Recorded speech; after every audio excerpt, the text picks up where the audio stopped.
Good morning. Happy Friday, everyone. Welcome to the DunnWisdom Morning Show.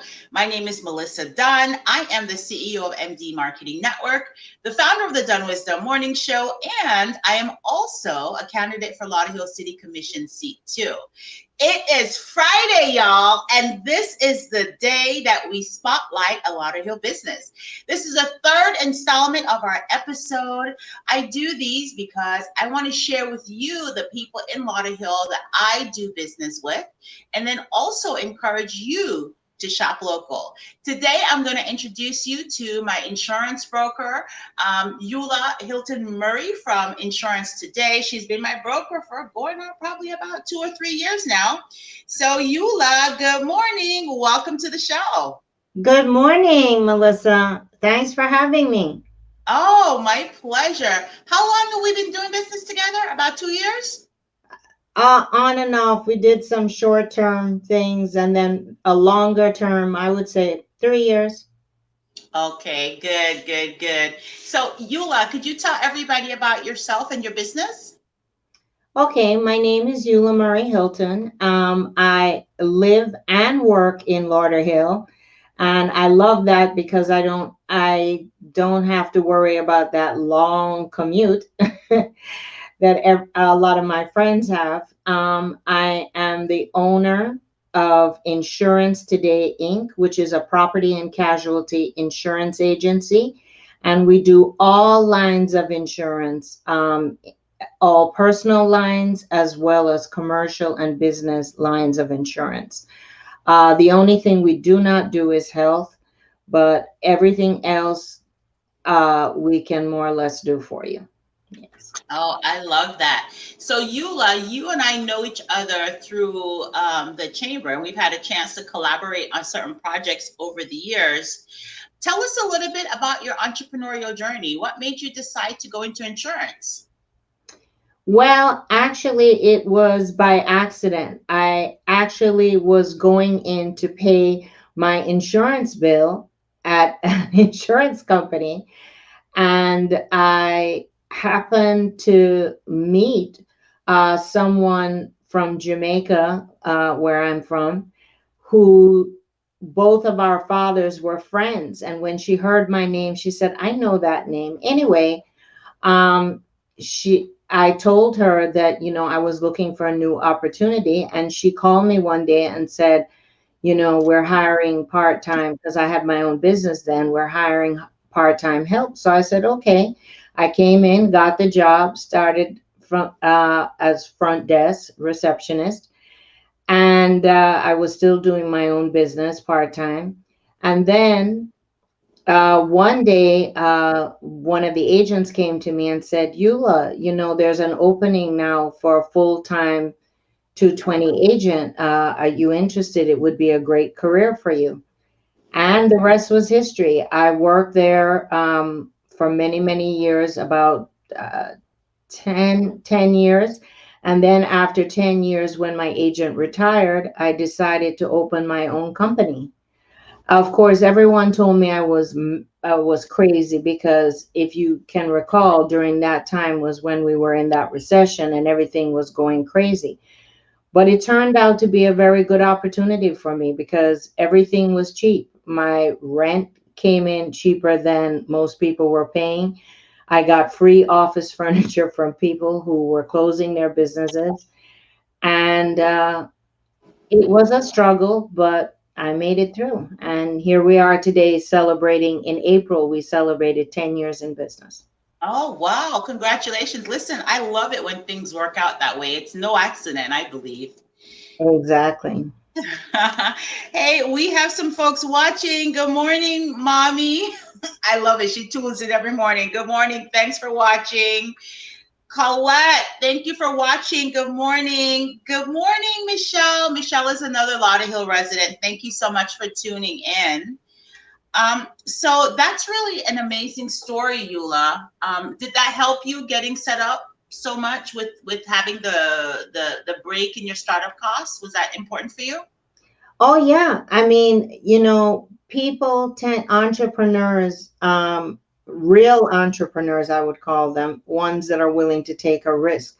can take advantage of business opportunities, whether you're in an up market or a down market. And I was fortunate enough to be in insurance, which is something that everybody needs all the time. So it's not like a different type of uh, commodity or service, which is personal and which is optional. Everyone, if you have a car, if you own a house, or if you rent an apartment, you need insurance. So, Yeah. as well as businesses need insurance to operate. So it worked out quite well, you know. And Yeah. Beautiful. I think that I do a lot of business with property investors, and they were taking advantage of the bottom basement prices of properties. So the property was still being bought and sold. And again, they needed insurance for that property. So I benefited from that. Oh, fantastic. Do you have any advice for someone who, well, two-part question. The first part is, do you have any advice for someone who is considering starting a business in today's market? What would you advise? Do your research. I was lucky that I had a few mentors that told me that I needed to ask a certain questions, and I followed their advice. You need to know, especially if you have a bricks and mortar store or whatever business, you need to know what's going on around you within like a 5 mile radius. You also need to talk to maybe other people that are in the business. A lot of people don't want to do that because they think that's their potential competition. But you can learn a lot, and a lot of people are willing to give you, insight into the industry that you're going in or the particular type of business you're opening. As an insurance agent, so often I see people come to me to buy insurance, and the insurance questionnaire lends itself to whether you're ready or not because it asks some pertinent questions like, what's the square footage of your office going to be? What do you estimate your gross receipts to be for the year? How many employees are you going to have? What are your opening hours? And you would be surprised how many first time entrepreneurs come to me and they have already registered the business and are ready to do business, but they haven't even made a business plan or projected what they feel their sales will be realistically for the first year. So that's Mm, very important. Yeah.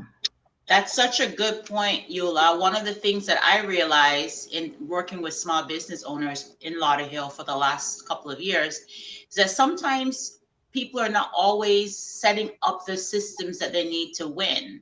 Yeah, the business plan is one part of it, but the other part is setting up the right financial accounting system. You'd be surprised how many people I spoke to who were not prepared to take advantage of the PPP program because they didn't have all of their paperwork in order.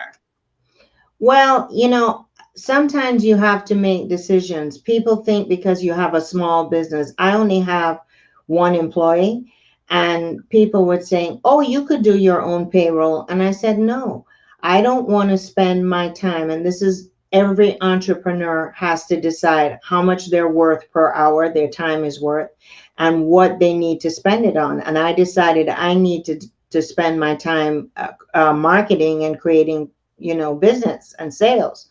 So I decided I don't want to be sitting down haggling over numbers and figuring out the deductions and setting up the thing and all of that. And so I got a payroll company, a small payroll company, but they did everything for me. And I don't regret it because even when I applied for PPP, I had people that could say, here's your forms, here are your records, and it was 1 2 3. If I was doing it myself, it would have been a lot more difficult. That's a good point. I love that what you just said, Eula. Figure out what your hourly rate is going to be, the time that it would take you to spend on doing the task. And if you could pay somebody a fraction of that cost, then outsource. Yeah, Great advice. Great I, advice. Yeah, I mean, the other thing that I agree with you wholeheartedly about the readiness. We have some great entrepreneurs and great businesses in Lauderhill, but we need we need to take. I know a lot of people are old school, but you need to move with the times. And now technology, you can get a lot done on the computer, and through computer programs that help you. And you need to do that because your time, if you're focusing all your time on paperwork, that means it's taking away from potential sales and profitability. Yes. And you know what? This is the other thing too that I try to get entrepreneurs to realize. Sometimes, especially in the beginning, you're the only one that can sell your business, especially if you're a service-based provider like you are. You are the Absolutely. insurance agent. I am the marketer. So who better to sell me than me, and who better to sell you than you? Somebody else can do the payroll. You know, it's funny you should say that because what comes to mind, my first website, which was really kind of just very basic and just had a few pages, with writing and stuff and my logo and stuff. And when I redid my website, I actually redid it twice because you have to keep up with the times. The last time I redid it, my uh, website developer, she said to me, she said, Eula, you are the face of this business. So this time we're going to feature you more and your picture is going to be front and center. And I was like, really? And she said, really, because you are the business. Can't always be behind the scenes, Eula. You got to step Exactly. out. Well, I'm not usually behind the scenes, but but All right. So, Joy, good morning, Joy Crawford. Thank you for joining us as always. And Michelle is saying, look, this information is great. I'm happy that you're liking it, Michelle. Thank you for watching. And Colette has a question. She says, do you need insurance as a real estate investor with an LLC, specifically for the LLC? I know you will need insurance for the property. well, along it's a two-part question. If you have one property that you have in an LLC, when you get insurance for the property, it's going to come with liability. So hence the LLC is going to be covered if that's the only thing the LLC is doing. I have a lot of people that come to me and they have, a very broad business or broad LLC and they're doing different things with it. That can be a problem because the company, when they're insuring the property, don't want to assume liability for other things that you might be doing. But I strongly recommend, as a real estate investor, one, that you don't put it in your personal name, and that you do have an LLC. And a lot of my seasoned investors actually have LLCs for every property. If they own 6 properties, they have 6 different LLCs, and that's how they limit the liability. That if something happens in one, it doesn't necessarily affect the other properties Wow. in That's terms of that's suits. Yeah. brilliant, actually. Yeah. Yeah. And over the years, I mean, I had one customer that came to me that resisted it for a long time. And I kept saying to him, I said, you have 6 properties in your name. This is crazy. You need to put them in an LLC. And fortunately, his accountant and his attorney agreed. So we ganged up Mhm. on him, and he doesn't regret it. And now most seasoned investors do take possession in LLCs. Yeah. Okay. And so the second part of the question is, so she does need the insurance for the LLC, and the advice is to have one LLC per property. And then we know that she needs insurance for each property anyway. Right, exactly. And actually you can do a master policy, which is really cool, where you have shared liability. The LLC has a certain limit, and then each property is listed on the policy with different limits depending on the size and the characteristics of that property. Yeah. Okay, good. She says, food for thought. Thank you. That was a pretty dope question, Colette. Thank you for asking it. Yes, Mrs. Lopez, my mommy says good information. Did you hear my baby voice? My mommy says. I know. Hey, we all humble ourselves. I have to tell you that one of the things I know that before we did the show, you said to me, what kind of advice would you give to people or Uh-huh. wisdom? And something came to mind. Yesterday, someone told me no, that I couldn't, an underwriter said no, I couldn't do something. And I said, well, try anyway, because until you have exhausted all possibilities, I'm not taking no for an answer. And really, as an entrepreneur, a lot of people, sometimes if someone tells them no, they just accept it and move on. And if I had done that, there have been so many pivotal moments in my career where that would have been detrimental. I have been able to achieve certain things that I never thought I would be able to get done in the short term transactionally, but also in the long term. And the takeaway is, don't accept no for an answer. Try and try again. Because Yeah. and the second thing is just perseverance. My father, one day, I remember he was visiting me here in Florida from Jamaica, and I came home and I was kind of upset, and I was saying, complaining about something that had happened to me business wise, and just feeling sorry for myself. And he looked at me and he said to me, he said, you're a business person, and that's power for the course, and you have to roll with the punches and do what you need to do. And if you can't do that, then you shouldn't be in business. And I thought it was a little harsh, like, you should just get out if you can't handle it. But Yeah. it really made me think about it, and I kept that with me, and it has served me well. Wow. Yeah. You know what? That's actually really amazing advice, Eula, because sometimes no is a part of doing business. Yeah. And having people pay their invoices late, that's a part of business. You're right. Right. And sometimes both of those things really frustrates a lot of entrepreneurs. So to take your dad's advice, figure it out, suck it up, let's go. Yeah, exactly. And the other thing is, you can't overstate or overrate personal relationships. That's another thing. I mean, as a marketer, that's like marketing 101. Get to know the people that you're doing business with, get to know something about them. And that the benefit of that is longevity. It's much easier and cheaper and cost effective to keep a customer for a long period of time. And I have a lot of customers that I've actually had even before I started my business. So I've Mhm. had customers on the books that have been dealing with me for 18, 19 years.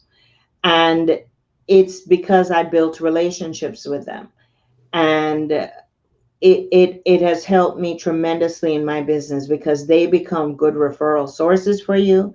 They Yes. promote your business. They referrals are very, very important, because remember, someone looking through Google, or even looking in, well, people don't look in the yellow pages anymore, or just trying to find services.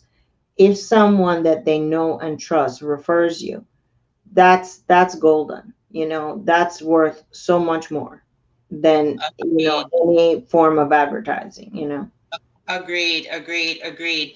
Colette is saying great advice. And Cheryl, hey Cheryl, thank you for tuning in.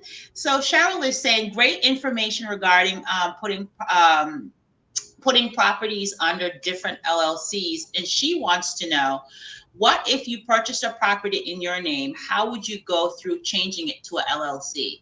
Do you know the answer to You that, can Eula, do, or is that a yeah, legal you can question? do a quick claim. You can set up the LLC um, in Sunbiz, or get someone if you don't know how to do it, and and then you can just quick claim the property into your name.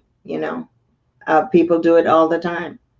Now, the lender has to be, usually investors have short-term financing, so they don't have long-term loans. But that's the only thing that you have to check out if your lender will accept it. Usually if you're already with them and you're already paying on time, that's all they want, that they're getting their money and that the property is properly covered.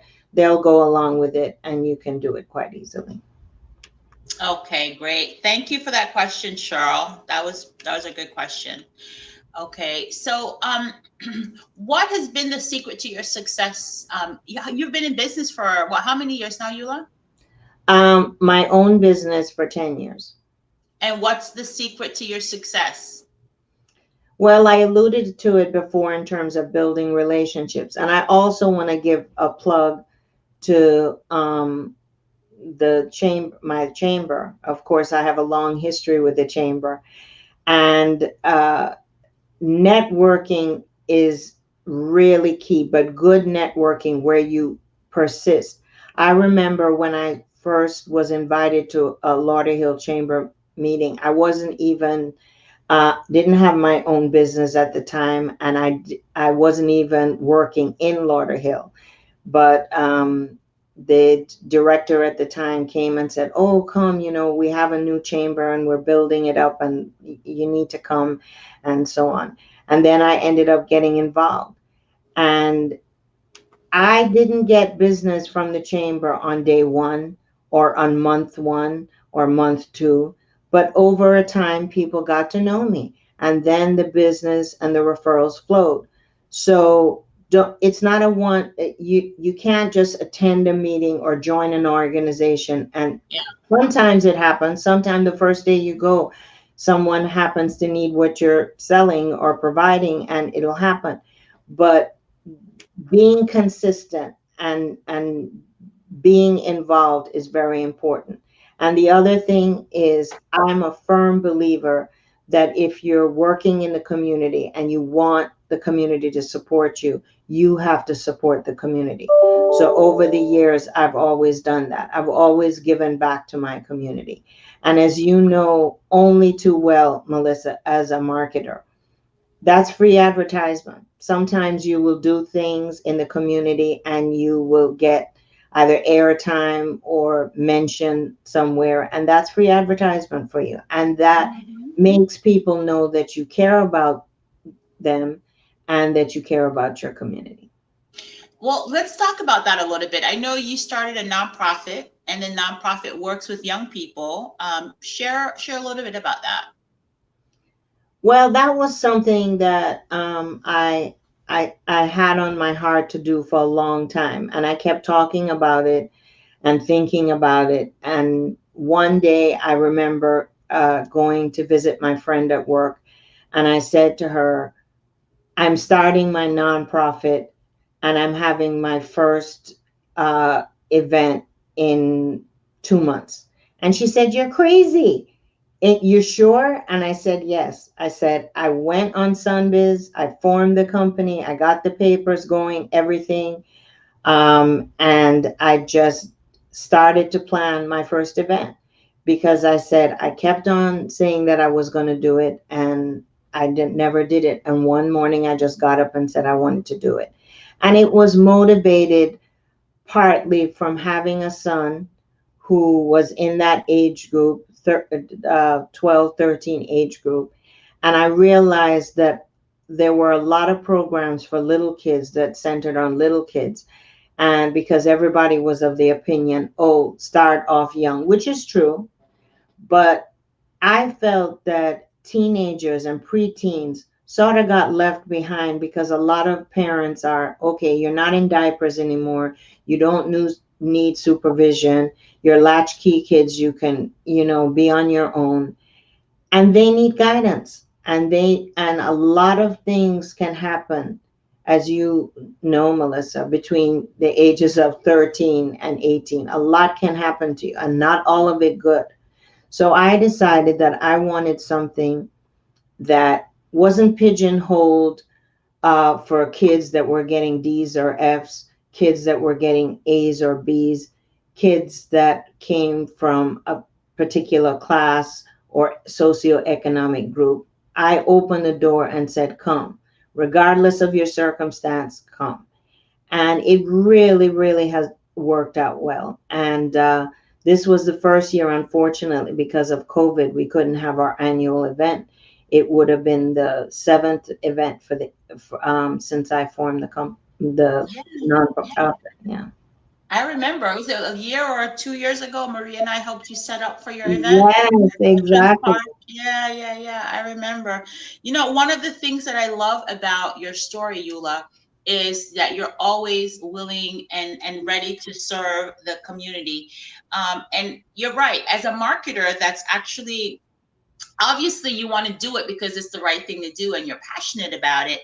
But then that's really a technique that in the marketing terms we call that cause marketing, where you lend your name to a cause or a brand that you feel passionate about and reap the rewards of not only doing good but also allowing other people who feel just as passionately about the cause to know who you are. Yeah. There's another aspect of it too that I've been thinking about recently, especially with us going through, a lot of people going through difficult times, is that uh, it might sound a little bit harsh, but even I do it sometimes. If you sit back and just whine and let things happen around you and in your community that may be affecting you adversely or other people adversely, and you're not willing to inject yourself and maybe do even the smallest thing that you can do to affect some change or change the mood or change the atmosphere in which or the community and the Yeah. surrounding community, then what are you doing? I mean, if your business is important to you, if your community is important to you, Yes, you got sometimes to get involved. you just have to get involved. And it doesn't have to be on a huge basis. It Yeah. might just be one area or topic that you're good at, that you even share with other entrepreneurs, or things that you Mhm. do, and involvement, in the chamber, which is really good, or Yeah. some other organization, Sponsor, the football team. Get them their jerseys, buy them their Gatorade for the season. It's a lot of opportunities to get involved. And this whole idea about change being personal, change begins with me. That's one of the main reasons why I got involved in Lauderhill. And that's the main reason why I'm now running for commissioner for seat 2. Yeah. Well, you have to, and everybody serves, you're looking to serve on a higher level, and I applaud you for that totally. And everyone, everyone out there can make a contribution, of some sort. I shouldn't have said contribution, because now Melissa's thinking, yes, make a contribution. But which is not a bad thing. You can help support a candidate that's running. You can do other things, as I said, to help out in your neighborhood. I've had times when I bought lunch and brought it for people, for meetings, to get people together, to encourage them to do things. So there's so many little things that you can do. But I have to say, I have met some wonderful entrepreneurs in Lauderhill, especially the young people. A lot of them, in the Caribbean community, that took over, say, for instance, are taking over the business that their parents started. And I'm telling you, they're innovative. They're taking a full advantage of technology, and there is so much potential. And I, of course, have to say, you guys need to shop Lauderhill. Um, Yes. Before you go to the internet and before you dial that 1-800 number, that's my favorite thing. Look around you, because there's often a person right in your neighborhood that can provide you what you need. And that's exactly why we're doing this Spotlight on Lauderhill segment, to encourage people to shop first. It's part of the way that I've naturally been doing business for years. If there's a business provider in the city of Lauderhill that has what I need, I do it here first. And that's been one of my policies since, I mean, a long time. So, yeah, that's important. Hey, Eula, can you give us a couple of final words of wisdom? Um, I I think that the main thing, as I said, getting involved with your community.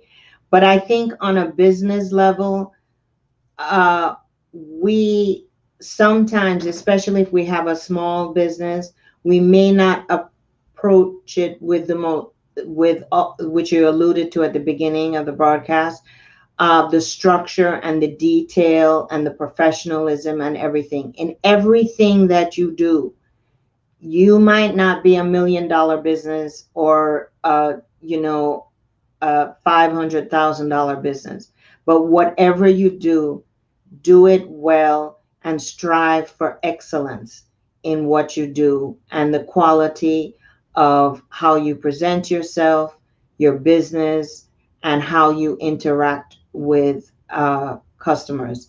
And do not be afraid. Do not be afraid. There are so many people out there that are willing to help. Don't give it the idea that this is your potential competition and oh no, I can't ask them for help. A lot of agents have helped me along the road, and there's enough for everyone, you know. I love that. Collaboration instead of competition. Exactly. Especially when it comes to, especially for women, when it comes to other women, right? Let's collaborate. Let's find reasons to boost each other up so that we can all win.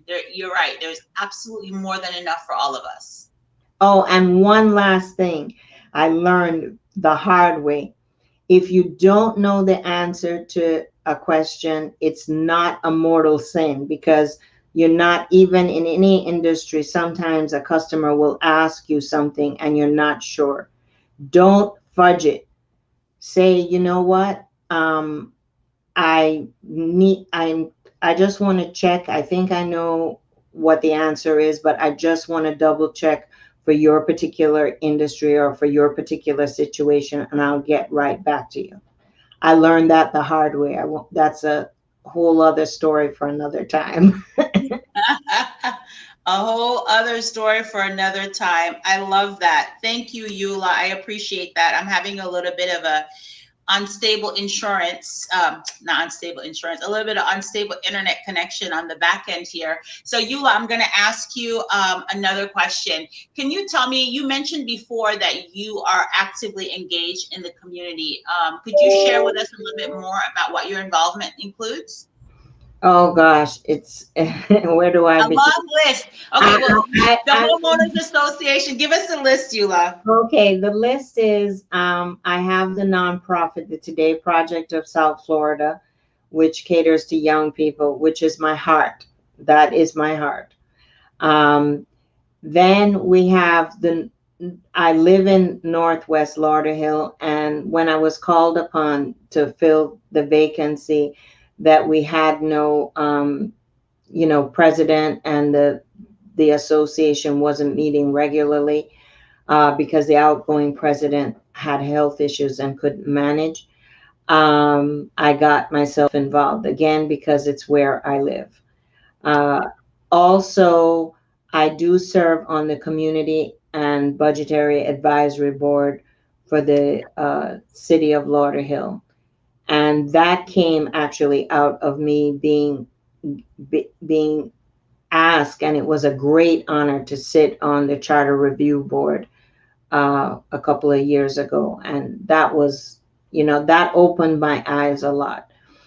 And I think what that has done, my involvement with the city has done, is really let me understand in a way that most residents do not, how city government works.